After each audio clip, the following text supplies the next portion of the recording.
Hi, Kitty Quinzel here in Zwolle. Arrived yesterday with Bobby. It's a lovely little city. And we're staying with friends who are feeding us, which is so nice. Big shout out to Sybarite. So, yesterday was quite an eventful day. For a few reasons. But the main one that I'm going to talk about today is photography etiquette from photographers and how to direct a model. So, how to direct a model. The thing you have to remember with us models is that everything that we do, we can't always tell what it is that the photographer can see. So if there's a stray hair in our faces, if our hands look too big, if we need to move our arms out slightly because it's blocking the light, our face, or if some part of the background looks like it's penetrating our heads, that kind of thing, we need to know. And you can direct us by showing us how to do things.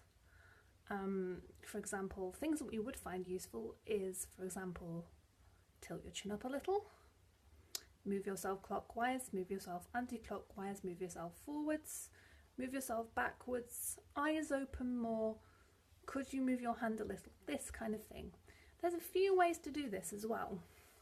Firstly, of course, you can actually ask them to do so. Now, if they don't understand, please, whatever you do, do not grab the model and move them. Just don't do it, okay? If you are going to do something like, for example, even push a stray hair out of the model's face, please ask them first. Say, is it okay if I move that part of fringe off your face? Then do it. So easy. But we don't like it when you suddenly come at us and grab us for no reason, when we're perfectly capable of doing something ourselves. Or at least give us some warning first. So that's my main first point, I guess. I guess my second point is don't give conflicting information. So don't tell me to do a symmetrical pose and then tell me to do an asymmetrical pose, because those two things are different things, and that will more than likely confuse me. Now then, in terms of language barriers, sometimes maybe it's easier to demonstrate what it is that you want somebody to do. I actually worked with somebody last month who had very, very limited English, but he had such a wonderful way of directing models anyway.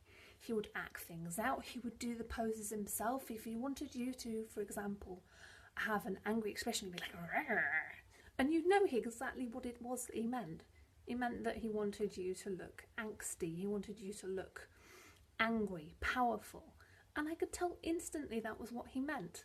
So there's so many different ways of directing models. But honestly, as long as you keep your hands off the model, you tell her carefully what you want her to do, or even show her by doing actions yourself or doing the pose yourself, she'll understand you perfectly well. Now, coming on to photography etiquette. I'm just going to go through this one quickly because this is quite a long video already, I guess. But photography etiquette.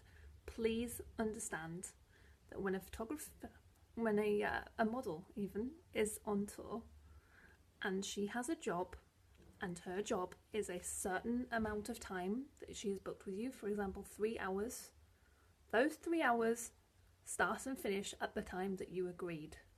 If you are late, this does not mean that you can add on extra time at the end, because that model will more than likely either have another appointment to go to or she'll be on her way to somewhere else. So it's very important that whatever the allotted time is that you agreed to finish, you are ready to pack up and go at that time. I can't stress it enough. The amount of stress that it causes when you're late, when you're having to pack things hurriedly, when you're racing in a place that you don't know to find a train on a platform that you've never been to before, finding tickets, finding information, getting stressed with massive suitcases, it's not good. It's really not good. So yeah, photographers, please We like working with you, we love working with you, but please understand that us models are human beings too, and look after us. Realise that we have jobs to do too, and that we need to go places. And we want to do the best job we possibly can, and the best way that we can do that is for you to give us the information that we need. Okay, and I guess that's today's video wrapped up. Very quickly though, I'd just like to show you I have some friends now.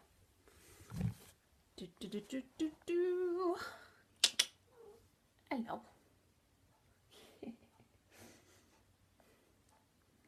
And that cat, folks, that cat likes being spanked. I'm not kidding, that is one kinky cat. Anyway, it's been nice to talk to you all again. I hope you enjoy these diaries. Please forgive my rambling in this one and tripping up over various words. I guess I'm maybe a little bit tired today. But it's nice to see you all, and I hope you enjoyed the video. Catch you later. Bye!